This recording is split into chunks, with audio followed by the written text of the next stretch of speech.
ਪਾਣੀ ਦਾ ਵਰ ਦਿੰਦੀ ਹੈ, ਪਰਬਤ ਸੁੱਕੇ ਰਹਿ ਜਾਂਦੇ ਨੇ ਪਰ ਝੀਲਾਂ ਭਰ ਦਿੰਦੀ ਹੈ। ਸੋ ਬਹੁਤ ਛੋਟੀਆਂ ਜਿਹੀਆਂ ਚੀਜ਼ਾਂ ਹੁੰਦੀਆਂ ਨੇ, ਕਈ ਵਾਰੀ ਉਹ ਸਰਕਾਰਾਂ ਦੇ ਹੱਥਾਂ 'ਚੋਂ, ਮੰਤਰੀਆਂ ਦੇ ਹੱਥਾਂ 'ਚੋਂ ਹੋਣੀਆਂ ਹੁੰਦੀਆਂ ਨੇ ਤੇ ਉਹ ਸਾਰਾ ਕੁਝ ਭਰ ਦਿੰਦੀਆਂ ਨੇ। ਸੋ ਮੈਂ ਗੱਲਬਾਤ ਦੀ ਸ਼ੁਰੂਆਤ ਉਪਕਾਰ ਸਿੰਘ ਜੀ ਤੋਂ ਕਰੂੰਗਾ। ਉਪਕਾਰ ਜੀ, ਤੁਸੀਂ ਪ੍ਰਧਾਨ ਹੋ ਉਸ ਜਥੇਬੰਦੀ ਦੇ ਜਿਹਦੇ ਵਿੱਚ 30,000 ਬੰਦੇ ਮੈਂਬਰ ਨੇ।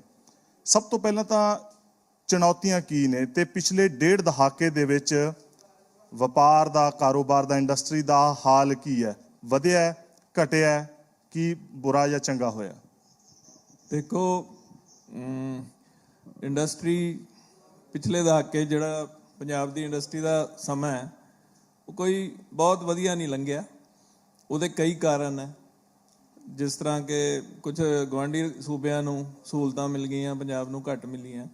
ਇਸ ਤੋਂ ਇਲਾਵਾ ਮੈਂ ਪਿਛੋਕੜ ਹੀ ਜਾਣ ਦੀ ਬਜਾਏ ਆਪਾਂ ਫਿਊਚਰ ਦੀ ਗੱਲ ਕਰੀਏ ਵੀ ਜਿਹੜਾ ਆਉਣ ਵਾਲਾ ਸਮਾਂ ਹੈ ਨਾ, ਉਹ ਇੰਡੀਆ ਲਈ ਔਰ ਪੰਜਾਬ ਲਈ ਬਹੁਤ ਵਧੀਆ ਟਾਈਮ ਹੈ। ਤੋ ਜੇ ਅਸੀਂ ਅੱਜ ਪਲੈਨਿੰਗ ਕਰਾਂਗੇ, ਅੱਜ ਅਸੀਂ ਆਪਣਾ ਇੱਕ ਵਿਜ਼ਨ ਸੈੱਟ ਕਰਾਂਗੇ ਤੇ ਅਸੀਂ ਇਹ ਇੱਕ ਵਿਜ਼ਨ ਦਿੱਤਾ ਸੀ ਵੀ ਅਸੀਂ ਇਹ ਵਿਜ਼ਨ ਸੈੱਟ ਕਰੀਏ ਵੀ ਪੰਜਾਬ ਨੂੰ 1 ਟ੍ਰਿਲੀਅਨ ਦੀ ਇਕੋਨਮੀ ਬਣਾਈਏ ਬਾਏ 2030।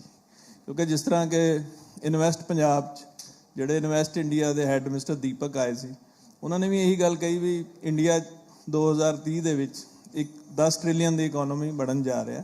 ਔਰ ਪੰਜਾਬ ਦੇ ਕੋਲ ਇੱਕ ਬਹੁਤ ਵੱਡਾ ਸਕੋਪ ਹੈ। ਜਿਹੜੇ ਸਾਡੇ ਇੱਥੇ ਪ੍ਰੋਡਕਟ ਬਣਦੇ ਹੈ ਉਹ ਕੁਆਲਿਟੀ, ਕਾਸਟ, ਡਿਲੀਵਰੀ ਦੇ ਮਾਪਦੰਡ 'ਤੇ ਬਹੁਤ ਵਧੀਆ ਹੈ। ਜਿੱਦਾਂ ਕਿ auto parts, hand tool, cycle part, machine tool, sewing machines, ਇਹਨਾਂ ਦੇ ਪਾਰਟਸ, ਇੱਦਾਂ ਦੀ ਕੋਈ 14 ਟਾਈਪ ਦੀ ਗਾਰਮੈਂਟਸ, ਜਿੱਦਾਂ ਕਿ ਤੁਸੀਂ ਆਪ ਹੀ ਗੱਲ ਕੀਤੀ ਹੈ, 14-15 ਟਾਈਪ ਦੀ ਜਿਹੜੀ ਇੰਡਸਟਰੀ ਹੈ, ਇਹਦੇ ਪ੍ਰੋਡਕਟ ਇੰਡੀਆ 'ਚ ਔਰ ਵਿਦੇਸ਼ਾਂ 'ਚ ਬੜੇ ਚੰਗੇ ਤਰੀਕੇ ਨਾਲ ਇਹਨਾਂ ਦੀ ਅਸੈਪਟੇਬਿਲਿਟੀ ਹੈ। ਔਰ ਜਿਹੜਾ ਇੰਡੀਆ ਦਾ ਇੱਕ ਲੈਵਲ ਹੈ ਔਰ ਪੰਜਾਬ ਦਾ ਲੈਵਲ ਹੈ, ਉਹ ਕਾਫੀ ਉੱਪਰ ਗਿਆ ਪਿਛਲੇ 10-15 ਸਾਲਾਂ 'ਚ। ਜੇ ਅਸੀਂ ਇਹਨੂੰ ਥੋੜ੍ਹਾ ਜਿਹਾ ਪੁਸ਼ ਕਰੀਏ ਤਾਂ ਜਿਹੜੇ ਹੈ ਛੋਟੀਆਂ ਚੀਜ਼ਾਂ, ਔਰ ਜੇ ਇੰਡਸਟਰੀ ਆਏਗੀ, ਵੱਡੀ ਇਕੋਨਮੀ ਬਣੇਗੀ, ਹਰ ਕਿਸੇ ਨੂੰ ਰੁਜ਼ਗਾਰ ਮਿਲੇਗਾ, ਤਾਂ ਜਿੱਦਾਂ ਕਿ ਅਸੀਂ ਫ੍ਰੀ ਬਿਜਲੀ ਦੀ ਗੱਲ ਕਰਦੇ, ਇਹ ਚੀਜ਼ਾਂ ਦੇ ਮਾਇਨੇ ਖਤਮ ਹੋ ਜਾਣਗੇ। So I think leader should set a vision for a bigger economy. ਔਰ ਮੈਂ ਇੱਕ ਵਾਰ ਸਿੰਗਾਪੁਰ ਗਿਆ, ਉੱਥੇ ਉਹਨਾਂ ਨੇ ਨਾ ਮੋਮ ਦੇ ਪੁਤਲੇ ਜਿਸ ਤਰ੍ਹਾਂ ਕਿ ਆਮ ਬਣਾਏ ਹੁੰਦੇ, ਉਹਨਾਂ ਇੱਕ ਪੁਰਾਣਾ ਮੀਟਿੰਗ ਰੂਮ ਬਣਾ ਕੇ ਰੱਖਿਆ। ਉਹ 'ਚ ਕੁਝ ਆਪਣੇ ਬੰਦੇ ਵੀ, ਪੰਜਾਬੀਆਂ ਦੇ ਵੀ ਮੋਮ ਦੇ ਪੁਤਲੇ ਸੀ। ਅਸੀਂ ਉਹਨਾਂ ਨੂੰ ਪੁੱਛਿਆ ਵੀ ਇਹ ਕੀ ਹੈ? ਉਹ ਕਹਿੰਦੇ ਉਹ ਬੰਦੇ ਆ ਜਿਨ੍ਹਾਂ ਨੇ ਜਦੋਂ ਸਿੰਗਾਪੁਰ ਐਸਟੈਬਲਿਸ਼ ਹੋਇਆ ਸੀ ਤਾਂ ਇੱਕ ਵਿਜ਼ਨ ਸੈੱਟ ਕੀਤਾ ਸੀ, how the country economy will look like, ਔਰ ਉਹਦੇ ਕਰਕੇ ਹੀ ਅਸੀਂ ਯੂਰਪ ਦੇ ਬਰਾਬਰ ਪਹੁੰਚ ਗਏ। ਮੈਂ ਇਸ ਚਰਚਾ 'ਚ ਸਾਡੇ ਬਾਕੀ ਜਿਹੜੇ ਕੋ ਪੈਨਲਿਸਟ ਉਹਨਾਂ ਨੂੰ ਵੀ ਸ਼ਾਮਲ ਕਰੂੰਗਾ। ਜਗਤਾਰ ਜੀ ਤੋਂ ਮੈਂ ਸੁਣਨਾ ਚਾਹੂੰਗਾ। ਜਗਤਾਰ ਜੀ, ਪਿਛਲੇ ਸਮੇਂ ਦੇ ਵਿੱਚ ਤੇ ਹੁਣ ਦੇ ਸਮੇਂ ਦੇ ਵਿੱਚ ਇੰਡਸਟਰੀ ਦੇ ਵਿੱਚ ਕਿਹੋ ਜਿਹਾ ਬਦਲਾਅ ਆਇਆ ਤੇ ਮੌਜੂਦਾ ਸਮੇਂ ਦੇ ਵਿੱਚ ਵਪਾਰ ਦਾ, ਕਾਰੋਬਾਰ ਦਾ ਪਹੀਆ ਕਿਸ ਗਤੀ ਨਾਲ ਦੌੜ ਰਿਹਾ? ਜੀ ਨਿਊਜ਼ ਦਾ ਧੰਨਵਾਦ ਕਰਦਾ ਵੀ ਉਹਨਾਂ ਨੇ ਸਾਡੇ ਐਗਰੀਕਲਚਰ ਇੰਡਸਟਰੀ ਦੇ ਮੁੱਦੇ ਗੌਰਮੈਂਟ ਦੇ ਕੋਲ ਰੱਖਣ ਲਈ ਸਾਨੂੰ ਇਸ ਮੰਚ 'ਤੇ ਬੁਲਾਇਆ, ਜੋ ਕਿ ਪਹਿਲਾਂ ਦੇ ਨਾਲੋਂ ਹੁਣ ਇਸ ਟਾਈਮ ਐਗਰੀਕਲਚਰ ਇੰਡਸਟਰੀ ਜਿਹੜੀ ਹੈ ਕਾਫੀ ਡਾਊਨਫਾਲ ਦੇ ਵਿੱਚ ਹੈ। ਉਹਦਾ ਰੀਜ਼ਨ ਐਕਚੁਅਲ ਜੋ ਮਟੀਰੀਅਲ ਦੀ ਕਾਸਟ ਹੈ, ਕਾਸਟ ਇਫੈਕਟ ਬਹੁਤ ਜ਼ਿਆਦਾ ਪਿਆ ਹੈ। ਅਤੇ ਦੂਸਰਾ ਜਿਹੜੀ ਕਿਸਾਨਾਂ ਦੀ ਜਿਹੜੀ ਮਸ਼ੀਨਰੀ ਹੈ ਉਹ ਉਹਨਾਂ ਦੀ ਪਹੁੰਚ ਤੋਂ ਦੂਰ ਹੋ ਗਈ ਹੈ। ਅਤੇ ਇਸ ਕਰਕੇ ਇਸ ਟਾਈਮ ਜੋ ਐਗਰੀਕਲਚਰ ਕੀ ਕਾਰਨ ਰਿਹਾ ਕਿ ਉਹਨਾਂ ਦੀ ਪਹੁੰਚ ਤੋਂ ਬਾਹਰ ਹੋਈ ਹੈ? ਉਹ ਐਕਚੁਅਲ ਰਾ ਮਟੀਰੀਅਲ ਦੇ ਰੇਟ ਔਰ ਬਿਜਲੀ ਦੇ ਰੇਟ, ਡੀਜ਼ਲ ਦੀ ਕਾਸਟ, ਇਸ ਕਰਕੇ ਐਗਰੀਕਲਚਰ ਮਸ਼ੀਨਰੀ ਜਿਹੜੀ ਹੈ ਉਹ ਤਕਰੀਬਨ 3 ਗੁਣਾ ਰੇਟ ਮਸ਼ੀਨਾਂ ਦੇ ਵੱਧ ਚੁੱਕੇ ਨੇ। ਇਸ ਕਰਕੇ ਆਮ ਕਿਸਾਨ ਹੁਣ ਮਸ਼ੀਨ ਦੀ ਮਤਲਬ ਕਿ ਖਰੀਦ ਨਹੀਂ ਕਰ ਪਾ ਰਿਹਾ। ਮੈਂ ਪੰਕਜ ਜੀ ਨੂੰ ਨਾਲ ਜੋੜਾਂਗਾ। ਪੰਕਜ ਜੀ, ਜਿਸ ਤਰੀਕੇ ਨਾਲ ਜਗਤਾਰ ਹੋਰਾਂ ਨੇ ਕਿਹਾ ਕਿ ਕੱਚੇ ਭਾਅ ਦੀਆਂ ਜਿਹੜੀਆਂ ਕੀਮਤਾਂ ਵੱਧ ਰਹੀਆਂ ਨੇ, ਕਿ ਜਿਹੜਾ ਵਪਾਰੀ ਹੈ, ਕਾਰੋਬਾਰੀ ਹੈ, ਕਿ ਉਹ ਸਬਸਿਡੀ ਦੀ ਮੰਗ ਕਰਦਾ ਤਾਂ ਜਿਵੇਂ ਕਹਿ ਰਹੇ ਕਿ ਜਿਹੜਾ ਖਰੀਦਦਾਰ ਹੈ, ਜੇਕਰ ਚੀਜ਼ ਖਰੀਦਦਾਰ ਦੀ ਪਹੁੰਚ ਤੋਂ ਬਾਹਰ ਹੈ, ਜੇ ਚੀਜ਼ ਹੀ ਨਹੀਂ ਵਿਕਣੀ ਤੇ ਫਿਰ ਬਣਾਉਣੀ ਕਿਸ ਲਈ ਆ? ਦੇਖੋ ਜੀ, ਜਿਹੜੀ ਜਿੱਥੇ ਤੱਕ ਸਬਸਿਡੀ ਦੀ ਗੱਲ ਹੈ, subsidy is 100% prerogative of centre. Centre ਹੀ ਸਬਸਿਡੀਆਂ ਤੈਅ ਕਰਦਾ, ਸੈਂਟਰ ਹੀ ਸਾਰੇ ਮਾਪਦੰਡ ਤੈਅ ਕਰਦਾ। ਇਹਦੇ 'ਚ ਸਟੇਟ ਗਵਰਨਮੈਂਟ ਦਾ ਕੋਈ ਜ਼ਿਆਦਾ ਰੋਲ ਨਹੀਂ ਰਹਿੰਦਾ, ਪਰ ਉਸ ਦੇ ਬਾਵਜੂਦ ਵੀ ਸਟੇਟ ਗਵਰਨਮੈਂਟ ਆਪਣੀ ਲੋੜ ਤੋਂ ਵੱਧ, ਆਪਣੀ ਹਿੰਮਤ ਤੋਂ ਵੱਧ ਵਪਾਰੀਆਂ ਨੂੰ MSME ਨੂੰ ਸਪੋਰਟ ਕਰਦੀ ਚਲੀ ਆਈ ਹੈ। ਔਰ ਅਗਰ ਤੁਸੀਂ ਕੱਚੇ ਮਾਲ ਦੀ ਵੀ ਗੱਲ ਕਰੋ ਤਾਂ ਕੱਚੇ ਮਾਲ ਦਾ ਵੀ ਜਿਹੜਾ ਰੇਟ ਹੈਗਾ ਉਹ ਸੈਂਟਰ ਵੱਲੋਂ ਹੀ ਤੈਅ ਹੋਣਾ ਚਾਹੀਦਾ, ਉਹਦੇ 'ਚ ਵੀ ਸਟੇਟ ਗਵਰਨਮੈਂਟ ਦਾ ਕੋਈ ਰੋਲ ਨਹੀਂ ਹੈ। ਅਗਰ ਅਸੀਂ ਇਹਦੇ ਹੋਰ ਥੋੜ੍ਹੀ ਇਹਦੀ ਹਿਸਟਰੀ 'ਚ ਜਾਈਏ, 4 ਵੱਡੇ ਪਲਾਂਟ ਹੈ ਜਿਹੜੇ ਕਾਰਟਲਾਈਜੇਸ਼ਨ ਕਰਦੇ ਆ, ਉਹ ਆਪਣੇ ਰੇਟ ਖੁਦ ਕੱਢਦੇ ਆ ਔਰ ਉਹ ਰੇਟ ਦੇ ਉੱਪਰ ਕਿਸੇ ਦਾ ਅਸੀਂ ਚੈਂਬਰ ਤੋਂ, ਮੈਂ ਉਪਕਾਰ ਜੀ, ਅਸੀਂ CICU ਵੱਲੋਂ ਉਹਨਾਂ ਨੂੰ ਬੜੀਆਂ ਰਿਪਰੈਜ਼ੈਂਟੇਸ਼ਨਸ ਭੇਜੀਆਂ ਕਿ ਤੁਸੀਂ ਇਹਦੇ ਲਈ ਕੋਈ ਸਟੀਲ ਰੈਗੂਲੇਟਰੀ ਅਥਾਰਟੀ ਬਣਾਓ ਤਾਂ ਕਿ ਇਹਦੇ 'ਤੇ ਕੋਈ ਰੋਕਥਾਮ ਲੱਗੇ, ਕੋਈ ਇਹਦੇ 'ਤੇ ਕੋਈ ਨਾ ਕੋਈ ਕੈਪ ਲੱਗੇ, ਕੋਈ ਜਿੱਦਾਂ ਅੱਜ ਤੁਸੀਂ ਦੇਖੋ ਸਟਾਕ ਐਕਸਚੇਂਜ ਦੇ ਉੱਪਰ ਵੀ ਕੈਪ, ਉਹਦੇ ਉੱਤੇ ਕੋਈ ਅਮਲ ਹੋਇਆ? ਉਹਦੇ 'ਤੇ ਕੋਈ ਅਮਲ ਨਹੀਂ ਹੋਇਆ। ਸਾਨੂੰ ਬੜੀ ਇਹ ਨਿਰਾਸ਼ਾ ਹੁੰਦੀ ਹੈ ਦੇਖ ਕੇ ਕਿ ਸੈਂਟਰ ਦੇ ਵਿੱਚ ਸਾਡੀ ਬਿਲਕੁਲ ਵੀ ਸੁਣਵਾਈ ਨਹੀਂ ਹੈ। ਅਸੀਂ ਰਿਪਰੈਜ਼ੈਂਟੇਸ਼ਨ ਦਿੰਦੇ ਹਾਂ, ਅਗਰ 10 ਡਿਮਾਂਡ ਲੈ ਕੇ ਜਾਂਦੇ ਹਾਂ ਤਾਂ ਹਾਰਡਲੀ ਇੱਕ ਡਿਮਾਂਡ 'ਤੇ ਹੱਲ ਨਿਕਲਦਾ। ਸਟੇਟ ਗਵਰਨਮੈਂਟ ਨਾਲ ਸੁਣਵਾਈ ਸਾਡੀ ਪੂਰੀ ਹੁੰਦੀ ਹੈ। ਸਟੇਟ ਗਵਰਨਮੈਂਟ ਚਾਹ ਕੇ ਵੀ ਅਗਰ ਕੰਟਰੋਲ ਨਹੀਂ ਕਰ ਪਾਉਂਦੀ, ਫਿਰ ਵੀ ਕੁਛ ਨਾ ਕੁਛ ਲੋਕਲ ਜਿਹੜੀ ਸਾਨੂੰ ਇੰਡਸਟਰੀ ਦੀ ਹੈਲਪ ਹੈ, ਰॉ ਮਟੀਰੀਅਲ 'ਤੇ ਕੰਟਰੋਲ ਰੱਖ ਸਕਦੀ ਹੈ ਔਰ ਰਖਾਉਣ ਦੀ ਕੋਸ਼ਿਸ਼ ਕਰਦੀ ਹੈ ਔਰ ਕਿਸੇ ਹੱਦ ਤੱਕ ਕਾਮਯਾਬ ਵੀ ਹੁੰਦੇ ਆ। ਜਿਹੜੇ ਲੋਕਲ PSIC ਦੇ ਗੋਡਾਊਨਸ ਹੈ ਜਿੱਥੇ ਕਿ ਕੱਚਾ ਮਾਲ ਰੱਖਿਆ ਜਾਂਦਾ, ਆਉਂਦਾ ਸੈਂਟਰ ਤੋਂ ਹੈ, ਲੇਕਿਨ ਫਿਰ ਵੀ ਉਹਦੀ ਡਿਸਟਰੀਬਿਊਸ਼ਨ ਦੇ ਵਿੱਚ ਸਟੇਟ ਗਵਰਨਮੈਂਟ ਸਾਡੀ ਕਾਫੀ ਮਦਦ ਕਰਦੀ ਹੈ। MSME ਦੀ ਆਪਾਂ ਗੱਲ ਕਰੀਏ, ਲੁਧਿਆਣਾ ਬੈਕਬੋਨ ਹੈ। ਲੁਧਿਆਣਾ 'ਚ 1 ਲੱਖ ਤੋਂ ਉੱਪਰ ਰਜਿਸਟਰਡ MSME ਯੂਨਿਟਸ ਹੈ, which is not a small thing. ਇਹ ਬਹੁਤ ਵੱਡਾ ਫੈਕਟਰ ਹੈ। ਕਿਸੇ ਵੀ ਸੁਸਾਇਟੀ ਨੂੰ, ਕਿਸੇ ਵੀ ਇਕੋਨੋਮੀ ਨੂੰ ਅਗਰ ਸਪੋਰਟ ਕਰਨਾ ਹੈ ਤਾਂ ਉਹਦੀ MSME ਬੜੀ ਸਟਰੋਂਗ ਚਾਹੀਦੀ ਹੈ। ਅਸੀਂ ਪਿੱਛੇ ਸਾਨੂੰ ਜਰਮਨੀ ਅਸੀਂ ਵਿਜ਼ਿਟ ਕੀਤਾ, ਇੱਕ ਟ੍ਰੇਡ ਆਪਣੀ ਡੈਲੀਗੇਸ਼ਨ ਲੈ ਕੇ ਗਏ। ਸਾਨੂੰ ਬੜੀ ਹੈਰਾਨੀ ਹੋਈ ਉੱਥੇ ਦੇਖ ਕੇ ਕਿ 70% ਉੱਥੇ MSME ਸੈਕਟਰ ਹੈਗਾ। ਸੋ ਔਰ ਸਰਕਾਰ ਦੀ ਪੂਰੀ ਉਹਨਾਂ ਨੂੰ ਸਪੋਰਟ ਹੈ। ਇੱਥੇ ਸਾਨੂੰ ਥੋੜ੍ਹੀ ਸਪੋਰਟ ਦੀ ਕਮੀ ਹੈ, ਜਦ ਕਿ ਮੈਂ ਵਾਰ-ਵਾਰ ਤੁਹਾਡੀ ਇਸ ਤਕਰੀਰ ਦੇ ਵਿੱਚੋਂ ਇਹ ਗੱਲ ਨੋਟ ਕਰ ਰਿਹਾ, ਉਹਦਾ ਕਾਰਨ ਕੀ ਹੈ? ਕਿਉਂਕਿ ਜਿਵੇਂ ਪਹਿਲਾਂ ਕੋਟਲੀ ਸਾਹਿਬ ਨਾਲ ਗੱਲਬਾਤ ਕੀਤੀ, ਜੇ ਅਸੀਂ ਕੇਂਦਰੀ ਮੰਤਰੀ ਨਾਲ ਗੱਲਬਾਤ ਕਰਦੇ ਹਾਂ ਤੇ ਉਹ ਵੀ ਕੋਈ ਨਾ ਕੋਈ ਆਪਣਾ ਪੱਖ ਰੱਖਣਗੇ ਵੀ ਇਹ ਕਾਰਨ ਨੇ, ਇਹ ਅੜਚਨਾ ਨੇ, ਅਪਰੋਚ ਦੀ, ਰੀਚ ਦੀ ਕੋਈ ਵੀ ਪ੍ਰੋਬਲਮ ਉਹਨਾਂ ਵੱਲੋਂ ਕੀ ਦੱਸੀ ਜਾਂਦੀ ਹੈ ਵੀ ਕਿਉਂ ਮਤਲਬ ਤੁਸੀਂ ਸਾਡੇ ਦਾਇਰੇ ਤੋਂ ਜਾਂ ਸਾਡੀ ਜਿਹੜੀ ਨਜ਼ਰ ਇਨਾਇਤ ਆ ਉਸ ਤੋਂ ਬਾਹਰ ਹੋ ਜਾਂਦੇ ਹੋ? I think it is basically lack of vision at center. ਉਹਨਾਂ ਦਾ ਕੋਈ ਫੋਕਸ ਨਹੀਂ MSME ਸੈਕਟਰ ਨੂੰ ਪ੍ਰਮੋਟ ਕਰਨ ਦੇ ਲਈ। their vision, their focus is to promote larger sector. ਜਿਹੜੀਆਂ ਵੱਡੀਆਂ ਕੰਪਨੀਆਂ ਉਹਨਾਂ 'ਤੇ ਫੋਕਸ ਜ਼ਿਆਦਾ ਹੈ। ਅਗਰ ਅੱਜ ਵੀ ਆਪਾਂ ਦੇਖੀਏ ਜਿਹੜਾ ਮਾਹੌਲ ਖਰਾਬ ਹੋ ਰਿਹਾ, ਅਗਰ ਅਸੀਂ ਵੱਡੀਆਂ ਕੰਪਨੀਆਂ ਨੂੰ ਹੀ ਸਪੋਰਟ ਕਰ ਰਹੇ ਹਾਂ ਤਾਂ ਹੀ ਹੋ ਰਿਹਾ। ਛੋਟਾ ਕਿਸਾਨ ਵੀ ਮਰ ਰਿਹਾ। ਛੋਟਾ ਕਿਸਾਨ ਵੀ ਸੜਕਾਂ 'ਤੇ ਆਇਆ, ਇਸੇ ਲਈ ਆਇਆ ਕਿਉਂਕਿ ਅਸੀਂ ਕਾਰਪੋਰੇਟ ਸੈਕਟਰ ਨੂੰ at the expense of small farmer promote ਕਰਨ ਦੀ ਕੋਸ਼ਿਸ਼ ਕਰ ਰਹੇ ਹਾਂ। So this has to stop one day. ਜਿੱਦਾਂ ਮੇਰੇ ਸਾਥੀ ਦੱਸ ਰਹੇ ਨੇ ਕਿ ਇੱਕ ਫਾਰਮ ਐਗਰੀਕਲਚਰ ਦੀ ਮਸ਼ੀਨਰੀ ਲੈਣੀ ਆਊਟ ਆਫ ਕੰਟਰੋਲ ਹੋ ਗਈ ਹੈ, ਤਾਂ ਫਾਰਮ ਸੈਕਟਰ ਕਿੱਦਾਂ ਤਰੱਕੀ ਕਰੇਗਾ? ਲੁਧਿਆਣਾ ਦੇ ਵਿੱਚ ਖੇਤੀ ਪ੍ਰਧਾਨ ਸੂਬਾ ਹੈ, ਗੱਲ ਜ਼ਿਆਦਾ ਖੇਤੀ ਦੀ ਉੱਤੇ ਜਿਹੜੀ ਇੰਡਸਟਰੀ ਹੈ, ਜੇ ਉਹੀ ਅਪਰੋਚ ਤੋਂ ਬਾਹਰ ਦੇਖੋ, ਪੰਜਾਬ ਦੇ ਵਿੱਚ ਐਗਰੋ ਇਕੋਨੋਮੀ ਹੈ, ਪੰਜਾਬ ਦੇ ਵਿੱਚ ਐਗਰੀਕਲਚਰ ਬੇਸਡ ਇੰਡਸਟਰੀਆਂ ਹੈ, ਪੈਕੇਜਡ ਯੂਨਿਟਸ ਹੈਗੇ ਆ, ਐਗਰੀਕਲਚਰ ਦੀ ਜਿਹੜੇ ਇੰਪਲੀਮੈਂਟਸ ਹੈ, ਟਰੈਕਟਰ ਹੈ, ITL ਜਿਹੜੇ ਸੋਨਾਲੀਕਾ ਹੈ, they are the world's 4th largest tractor manufacturers. ਅਗਰ ਇਹ ਸਾਰੇ ਇਹਨਾਂ ਨੂੰ ਅਗਰ ਅਸੀਂ ਰॉ ਮਟੀਰੀਅਲ ਮਹਿੰਗਾ ਦਵਾਂਗੇ ਤੇ ਵਰਲਡ ਦੀ ਇਕੋਨੋਮੀ 'ਚ ਕਿੱਦਾਂ ਕੰਪੀਟ ਕਰਨਗੇ? ਅਗਰ ਕਿਸਾਨ ਸਾਡਾ ਟਰੈਕਟਰ ਨਹੀਂ ਖਰੀਦ ਪਾਏਗਾ, ਇੰਪਲੀਮੈਂਟ ਨਹੀਂ ਖਰੀਦ ਪਾਏਗਾ, ਕੋਈ ਛੋਟੇ ਇਕਵਿਪਮੈਂਟ ਹੀ ਨਹੀਂ ਖਰੀਦ ਪਾਏਗਾ, ਤਾਂ ਨਾ ਤਾਂ ਉਹ ਤਰੱਕੀ ਕਰ ਪਾਏਗਾ ਔਰ ਨਾ ਜਿਹੜੀ ਇੰਡਸਟਰੀ ਉਹਦੇ ਤੇ ਬੇਸਡ ਉਹ ਕਰ ਪਾਏਗੀ, and it leading to unemployment. ਅਸੀਂ ਅਗਰ source of raw material basic ਚੀਜ਼ਾਂ ਨੂੰ ਨਹੀਂ ਕੰਟਰੋਲ ਕਰ ਸਕਦੇ, then we can not complain and we can not accuse state government ਕਿ ਜੀ ਸਟੇਟ ਗਵਰਨਮੈਂਟ ਨੇ ਸਾਨੂੰ ਸਪੋਰਟ ਨਹੀਂ ਕੀਤੀ। ਉਪਕਾਰ ਹੋਰਾਂ ਨੂੰ ਵੀ ਨਾਲ ਜੋੜਨਾ ਚਾਹੂੰਗਾ। ਉਪਕਾਰ ਜੀ, ਜਿਸ ਤਰੀਕੇ ਨਾਲ ਉਹਨਾਂ ਨੇ ਬਹੁਤ ਸੋਹਣੀ ਗੱਲ ਕੀਤੀ ਹੈ ਕਿ ਬਾਹਰ ਜਾ ਕੇ ਦੇਖਿਆ ਕਿ 70% ਜਿਹੜੀ ਹੈ ਸਮਾਲ ਸਕੇਲ ਇੰਡਸਟਰੀ ਹੈ। ਅੱਜ ਜਿਹੜੀ ਮੁਲਕ ਦੇ ਅੰਨਦਾਤੇ ਦੀ ਲੜਾਈ ਹੈ, ਜਿਹੜੀ ਕੇਂਦਰੀ ਹਕੂਮਤ ਦੇ ਖਿਲਾਫ, ਉਹ ਵੀ ਇਹ ਇੱਕ ਵੱਡੇ ਜਿਹੜੇ ਘਰਾਣੇ ਹੈ, ਜਿਹੜੇ ਕੌਂਗਲੋਮਰੇਟਸ ਨੇ, ਉਹਨਾਂ ਦੇ ਖਿਲਾਫ ਉਹ ਜਿਹੜਾ ਕਾਰਪੋਰੇਟਸ ਦੇ ਖਿਲਾਫ ਉਹ ਜੰਗ ਹੈ ਕਿ ਮਤਲਬ ਸਾਰਾ ਕੁਝ 2-4 ਸ਼ਖਸ ਚਿਹਰੇ ਪਰਿਵਾਰਾਂ ਦੇ ਇਰਦ ਗਿਰਦ ਚੀਜ਼ ਹੋ ਗਈ ਹੈ।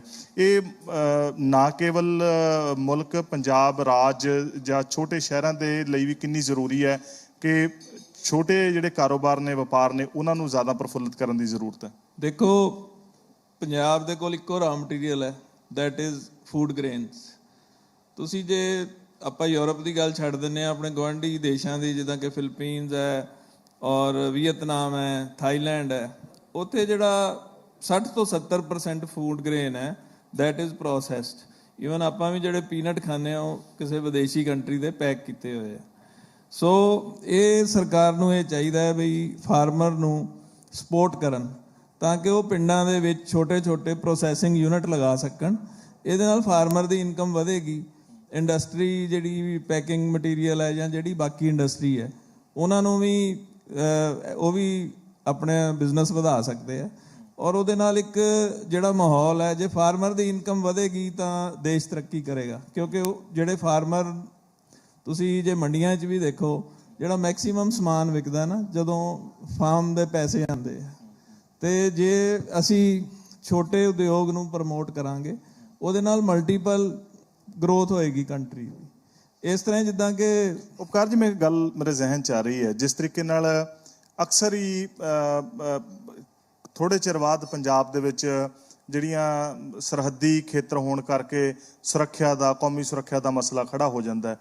ਕਿ ਉਹ ਚੀਜ਼ਾਂ ਜਿਹੜੀਆਂ ਉਹ ਕੜਵਾਹਟਾਂ ਨੇ ਉਹਨਾਂ ਨੂੰ ਜੇਕਰ ਅਸੀਂ ਮਿਠਾਸ ਦੇ ਬਦਲ ਵਿੱਚ ਲੈਂਦੇ ਹਾਂ, ਪੰਜਾਬ ਲਈ ਉਹ ਚੀਜ਼ ਕਿੰਨੀ ਕੁ ਸਹਾਈ ਹੋ ਸਕਦੀ ਹੈ ਵਪਾਰ ਕਾਰੋਬਾਰ ਦੇ ਲਈ? ਦੇਖੋ, ਜਿਸ ਤਰ੍ਹਾਂ ਕਿ ਮੇਰੇ ਤੋਂ ਪਹਿਲਾਂ ਮੰਤਰੀ ਸਾਹਿਬ ਨੇ ਵੀ ਦੱਸਿਆ ਵੀ ਪੰਜਾਬ ਲਈ ਇੱਕ ਬਹੁਤ ਵੱਡੀ ਓਪਰਚੁਨਿਟੀ ਹੈ ਜੇ ਬਾਰਡਰ ਖੁੱਲ੍ਹਦਾ। ਜਿੱਦਾਂ ਕਿ ਪਾਕਿਸਤਾਨ ਨਾਲ ਜੇ ਸਾਡੇ ਰਿਲੇਸ਼ਨ ਬੈਟਰ ਹੋ ਜਾਂਦੇ ਆ, ਜਿਹੜੀ ਨੈਸ਼ਨਲ ਸਿਕਿਉਰਿਟੀ ਹੈ ਉਹ ਵੀ ਬਹੁਤ ਇੰਪੋਰਟੈਂਟ ਹੈ। ਔਰ ਇਹਦੇ ਨਾਲ ਸਾਡਾ ਸਾਰਾ ਅਸੈਸ ਹੈ ਸਾਨੂੰ, ਉਹ ਸਮਝ ਲਓ ਵੀ ਈਰਾਨ ਤੱਕ, ਅਫਗਾਨਿਸਤਾਨ ਹੈ, ਈਰਾਨ ਤੱਕ, ਜਿਵੇਂ ਅਮਰੀਕਾ ਕੈਨੇਡਾ ਦੇ ਦਰਮਿਆਨ ਵਪਾਰ ਹੁੰਦਾ ਤਾਂ ਫਰਕ ਵੀ ਦੇਖੋ ਕਿੰਨਾ ਉੱਥੇ ਉਹ ਨੇੜਲੀ ਜਿਹੜੀ ਪ੍ਰੋਵਿੰਸ ਨੇ ਉਹਨਾਂ ਕਿੰਨਾ ਨਜ਼ਰ ਆਉਂਦਾ ਉੱਥੇ। ਔਰ ਸਟੇਟਸ ਦੇ ਵਿੱਚ ਜੇ ਵੱਧ ਜਾਂਦਾ ਸਾਡਾ ਵਪਾਰ ਵੱਧ ਜਾਂਦਾ ਤਾਂ ਇਹਦੇ ਨਾਲ ਸਾਨੂੰ ਕਾਫੀ ਜ਼ਿਆਦਾ ਬਿਜ਼ਨਸ ਮਿਲੇਗਾ, ਕਿਉਂਕਿ we are far from the sea port. ਸੋ ਇਹਦੇ ਕਰਕੇ ਪੰਜਾਬ ਨੂੰ ਜਿਹੜਾ ਜੇ ਇੱਧਰਲਾ ਆਪਾਂ ਸਮਝਦੇ ਹਾਂ ਬਾਰਡਰ ਖੁੱਲ੍ਹਦਾ ਤਾਂ ਇਹਦੇ ਨਾਲ ਵਪਾਰ ਕਾਫੀ ਵਧੇਗਾ, ਲੋਕਲ ਇੰਡਸਟਰੀ 'ਚ ਕਾਫੀ ਗਰੋਥ ਹੋਏਗੀ। ਮੈਂ ਜਗਤਾਰ ਜੀ ਨੂੰ ਪੁੱਛਣਾ ਚਾਹੂੰਗਾ, ਤੁਸੀਂ ਐਗਰੋ ਇੰਡਸਟਰੀ ਦੇ ਨਾਲ ਤਾਲੁਕ ਰੱਖਦੇ ਹੋ, ਕੀ ਤੁਹਾਡੀ ਆਸ ਉਮੀਦ ਹੈ ਸਰਕਾਰਾਂ ਤੋਂ, ਕੀ ਚਾਹੁੰਦੇ ਹੋ ਕਿ ਤੁਹਾਡੇ ਲਈ ਵੀ ਉਹ ਚੀਜ਼ ਲਾਹੇਵੰਦ ਹੋਵੇ? ਕਿਉਂਕਿ ਇੱਕ ਵਪਾਰੀ ਕਾਰੋਬਾਰੀ ਜਿਹੜੇ ਰੋਜ਼ਗਾਰ ਦੇ ਨਵੇਂ ਮੌਕੇ ਪੈਦਾ ਕਰ ਸਕਦਾ ਤੇ ਉਹ ਕਿਸਾਨਾਂ ਦੇ ਲਈ ਵੀ ਚੀਜ਼ ਬਿਹਤਰ ਹੋਵੇ। ਅਜਿਹੀ ਕਿਹੜੀ ਯੋਜਨਾ ਤੁਹਾਡੇ ਜ਼ਿਹਨ ਦੇ ਵਿੱਚ ਹੈਗੀ ਹੈ ਜਿਹੜੀ ਤੁਸੀਂ ਸਾਂਝਾ ਕਰਨਾ ਚਾਹੁੰਦੇ? ਕੋਈ ਮੰਤਰੀ ਸਾਹਿਬ ਸਾਡੇ ਦਰਮਿਆਨ ਬੈਠੇ ਆ। ਸਾਡੀ ਇਹੀ ਰਿਕੁਐਸਟ ਹੈ, ਜਿਹੜੀ ਕਿਸਾਨਾਂ ਨੂੰ ਅਸੀਂ ਮਸ਼ੀਨਰੀ ਦਿੰਦੇ ਹਾਂ ਉਹ ਮਸ਼ੀਨਰੀ ਪਹਿਲਾਂ ਕਿਸਾਨ ਆੜ੍ਹਤੀਆਂ ਤੋਂ ਪੈਸੇ ਲੈ ਕੇ ਮਸ਼ੀਨਰੀ ਸਾਡੇ ਕੋਲੋਂ ਆਫ ਸੀਜ਼ਨ ਦੇ ਵਿੱਚ ਪਰਚੇਜ ਕਰ ਲੈਂਦੇ ਸੀਗੇ। ਇਸ ਟਾਈਮ ਆੜ੍ਹਤੀਆਂ ਦੇ ਔਰ ਕਿਸਾਨਾਂ ਦੇ ਵਿੱਚ ਥੋੜ੍ਹਾ ਜਿਹਾ ਗੈਪ ਹੋਣ ਕਰਕੇ ਆੜ੍ਹਤੀਏ ਜ਼ਿਮੀਂਦਾਰਾਂ ਨੂੰ ਪੈਸੇ ਨਹੀਂ ਦਿੰਦੇ ਆਫ ਸੀਜ਼ਨ ਦੇ ਵਿੱਚ। ਜਦੋਂ ਕਿਸਾਨ ਦੇ ਕੋਲ ਪੈਸਾ ਫਸਲ ਵੇਚ ਕੇ ਆਉਂਦਾ ਹੈ ਉਸ ਟਾਈਮ ਉਹ ਸਾਡੇ ਕੋਲ ਮਸ਼ੀਨਰੀ ਪਰਚੇਜ ਕਰਦਾ ਹੈ। ਉਸ ਟਾਈਮ ਗੈਪ ਬਹੁਤ ਥੋੜ੍ਹਾ ਹੁੰਦਾ ਹੈ, ਸੀਡਿੰਗ ਦਾ ਟਾਈਮ ਹੁੰਦਾ ਹੈ। ਉਸ ਟਾਈਮ ਨਾ ਤਾਂ ਸਾਡੇ ਕੋਲ ਇੰਨੀ ਮਸ਼ੀਨਰੀ ਸਟਾਕ ਰੱਖ ਸਕਦੇ ਹਾਂ ਔਰ ਨਾ ਹੀ ਕਿਸਾਨ ਉਸ ਟਾਈਮ ਮਸ਼ੀਨਰੀ ਬਣਾਉਣ ਨੂੰ ਇੰਨਾ ਟਾਈਮ ਦਿੰਦਾ ਹੈ। ਤਾਂ ਇਸ ਕਰਕੇ ਸਾਡੀ ਡਿਮਾਂਡ ਇਹ ਹੈ ਵੀ ਕਿਸੇ ਨਾ ਕਿਸੇ ਤਰੀਕੇ ਕਿਸਾਨਾਂ ਨੂੰ ਮਸ਼ੀਨਾਂ ਖਰੀਦਣ ਲਈ ਲੋਨ ਦਿੱਤੇ ਜਾਣ, ਵੀ ਜਿਹੜੀ ਮਸ਼ੀਨ ਆਫ ਸੀਜ਼ਨ ਦੇ ਵਿੱਚ ਔਰ ਘੱਟ ਰੇਟ 'ਤੇ ਸਾਡੇ ਕੋਲ ਖਰੀਦ ਕੇ ਪਹਿਲਾਂ ਮਸ਼ੀਨ ਪਰਚੇਜ ਕਰਕੇ ਰੱਖ ਲਏ। ਔਰ ਪਰ ਸਰਕਾਰ ਵੱਲੋਂ ਦਾਅਵਾ ਕੀਤਾ ਜਾਂਦਾ ਬਹੁਤ ਸਾਰੇ ਇੱਦਾਂ ਖੇਤੀ ਦੇ ਸੰਦ ਨੇ ਜਿਨ੍ਹਾਂ ਦੇ ਉੱਤੇ ਸਬਸਿਡੀ ਮੁਹੱਈਆ ਕਰਵਾਈ ਜਾਂਦੀ ਹੈ, ਪਰ ਜੇਕਰ ਅਸੀਂ ਜਿਹੜੇ ਸਾਡੇ ਫਾਰਮਰ ਲੀਡਰ ਨੇ ਉਹਨਾਂ ਨਾਲ ਗੱਲ ਕਰਦੇ ਹਾਂ, ਉਹ ਕਹਿੰਦੇ ਵੀ ਦੂਰਦਸ਼ਾ ਹੀ ਇੰਨੀ ਹੋ ਗਈ ਹੈ ਕਿ 95% ਤਾਂ ਸਾਡੇ ਮਾਰਜਨਲ ਫਾਰਮਰਸ ਨੇ ਵੀ ਉਹਨਾਂ ਦੇ ਤਾਂ ਹੁਣ ਸਭ ਕੁਝ ਮਤਲਬ ਵੱਸੋਂ ਬਾਹਰ ਹੁੰਦਾ ਜਾ ਰਿਹਾ। ਸਬਸਿਡੀ ਇੱਕ ਅਲੱਗ ਮੈਟਰ ਹੈ। ਜਿੱਦਾਂ ਸਬਸਿਡੀ ਤਾਂ ਗੌਰਮੈਂਟ ਦਿੰਦੀ ਹੀ ਦਿੰਦੀ ਹੈ, ਉਹ ਪੈਸਾ ਇੱਕ ਲੋਨ ਦੇ ਤਰੀਕੇ ਨਾਲ ਦਿੱਤਾ ਜਾਏ। ਜਿੱਦਾਂ ਉਹ ਪਹਿਲਾਂ ਆੜ੍ਹਤੀਆਂ ਤੋਂ ਲੈਂਦੇ ਸੀਗੇ, ਹਾਫ ਪੇਮੈਂਟ ਤਾਂ ਕਿਸਾਨਾਂ ਨੂੰ ਦੇਣੀ ਪੈਂਦੀ ਹੈ ਜਾਂ 20% ਜਾਂ 50% ਦੇਣੀ ਪੈਂਦੀ ਹੈ। ਉਹ ਵੀ ਕਿਸਾਨਾਂ ਦੇ ਕੋਲ ਆਫ ਸੀਜ਼ਨ ਦੇ ਵਿੱਚ ਕੋਈ ਹੱਲ ਨਹੀਂ ਹੁੰਦਾ ਮਤਲਬ ਕਿ ਮਸ਼ੀਨ ਪਰਚੇਜ ਕਰਨ ਦਾ। ਉਪਕਾਰ ਜੀ ਕੁਝ ਮੈਨੂੰ ਲੱਗਦਾ ਇਹ ਐਡ ਆਨ ਕਰਨਾ ਚਾਹੁੰਦੇ? ਮੈਂ ਇਹਦੇ 'ਚ ਐਡ ਕਰਨਾ ਚਾਹੁੰਦਾ, ਜਿਹੜੀ ਫਾਰਮ ਮੈਕਨਾਈਜੇਸ਼ਨ ਹੈ ਉਹ ਇੰਡੀਆ ਦੇ ਵਿੱਚ ਬਹੁਤ ਵੀਕ ਹੈ ਅੱਜ ਦੀ ਤਰੀਕ ਵਿੱਚ ਵੀ। ਤੁਸੀਂ ਯੂਰਪ ਜਾਂ ਡਿਵੈਲਪ ਕੰਟਰੀ ਦੇਖੋ, ਉੱਥੇ 100 ਏਕੜ ਦੀ ਫਾਰਮਿੰਗ ਸਿਰਫ 2 ਬੰਦੇ। ਟੈਕਨੋਲੋਜੀ ਪੱਖੋਂ? ਹਾਂਜੀ, ਟੈਕਨੋਲੋਜੀ ਦੇ ਐਂਗਲ? ਨਹੀਂ, ਟੈਕਨੋਲੋਜੀ ਵਿੱਚ ਪੱਖੋਂ ਨਹੀਂ, ਵੀ ਕਿਸਾਨ ਦੀ ਪਹੁੰਚ ਤੋਂ ਬਾਹਰ ਹੈ ਮਸ਼ੀਨਾਂ, ਜਾਂ ਉਹਨਾਂ ਨੂੰ ਈਜ਼ੀ ਲੋਨ ਨਹੀਂ ਮਿਲਦੇ। ਜਿਸ ਤਰ੍ਹਾਂ ਕਿ ਦੂਸਰੇ ਬੁਲਾਰਿਆਂ ਨੇ ਵੀ ਕਿਹਾ ਵੀ ਜਿਹੜੀ ਜੇ ਕਿਸਾਨ ਦੀ ਮਤਲਬ ਨਿਸ਼ਚਿਤ ਭਾਅ ਨਹੀਂ ਹੈਗੇ ਫਸਲਾਂ ਦੇ, ਜੇ ਕਿਸਾਨ ਨੂੰ ਦੀ ਦੁਰਦਸ਼ਾ ਸੁਧਾਰ ਕਰਨਾ ਤਾਂ ਫਾਰਮ ਮੈਕਨਾਈਜੇਸ਼ਨ ਵੱਲ ਧਿਆਨ ਦੇਣਾ ਚਾਹੀਦਾ। ਉਹਨੂੰ ਜਿਹੜੇ ਇਕਵਿਪਮੈਂਟ ਹੈ ਉਹਦੇ ਤੇ ਈਜ਼ੀ ਫਾਈਨਾਂਸ ਮਿਲਣਾ ਚਾਹੀਦਾ। ਸਬਸਿਡੀ ਸਿਰਫ ਜੇ ਮਿਲਦੀ ਹੈ ਨਾ ਉਹ ਬਹੁਤ ਘੱਟ ਹੈ, ਔਰ ਉਹ ਸਟਬਲ ਬਰਨਿੰਗ ਦਾ ਜਿੱਦਾਂ ਹੁਣ ਇਨ-ਸਿਟੂ ਸਕੀਮ ਹੈ ਉਹ ਸਿਰਫ ਸਟਬਲ ਬਰਨਿੰਗ ਲਈ ਜਾਂ ਇੱਦਾਂ ਕੋਈ ਸਪੈਸ਼ਲ ਪ੍ਰੋਜੈਕਟਸ ਹੈ ਉਹਦੇ ਲਈ ਮਿਲਦੀ ਹੈ।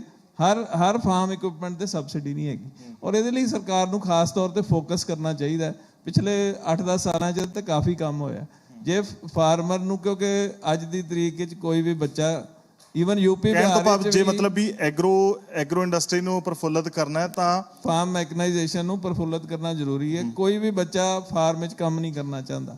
ਜੇ ਆਉਣ ਵਾਲੇ ਸਮੇਂ 'ਚ ਬੜੀ ਜ਼ਿਆਦਾ ਦਿੱਕਤ ਆ ਜਾਏਗੀ ਜੇ ਅਸੀਂ ਅੱਜ ਫਾਰਮ ਤੁਸੀਂ ਯੂਪੀ ਦੀ ਕੀ ਗੱਲ ਕਹਿ ਰਹੇ ਸੀਗੇ? ਮੈਂ ਯੂਪੀ ਬਿਹਾਰ ਵਿੱਚ ਵੀ ਬੱਚੇ ਫਾਰਮ ਵਿੱਚ ਫਾਰਮ ਵਰਕਰ ਨਹੀਂ ਮਿਲਦੇ, ਜਿੱਥੇ ਕਿ ਅਸੀਂ ਸਮਝਦੇ ਹਾਂ ਵੀ there are ample of labour available, ਉੱਥੇ ਵੀ ਫਾਰਮ ਵਰਕਰ ਨਹੀਂ ਮਿਲਦਾ। So mechanisation is the only solution, ਔਰ ਇਹਦੇ ਲਈ ਸਬਸਿਡੀ ਵੀ ਮਿਲਣੀ ਚਾਹੀਦੀ ਹੈ। ਔਰ ਜਿਸ ਤਰ੍ਹਾਂ ਕਿ ਇਹਨਾਂ ਨੇ ਦੱਸਿਆ ਵੀ ਉਹਨਾਂ ਨੂੰ ਲੋ ਕਾਸਟ ਇੰਟਰਸਟ ਤੇ ਇਕਵਿਪਮੈਂਟ ਖਰੀਦਣ ਲਈ ਪੈਸੇ ਮਿਲਣੇ ਚਾਹੀਦੇ। ਅਖੀਰ ਦੇ ਵਿੱਚ ਬਹੁਤ ਛੋਟਾ ਜਿਹਾ ਸਵਾਲ ਤੇ ਛੋਟੇ ਜਿਹੇ ਜਵਾਬ ਦੀ ਆਸ ਨਾਲ ਗੱਲ ਅੱਗੇ ਕਰੂੰਗਾ ਕਿ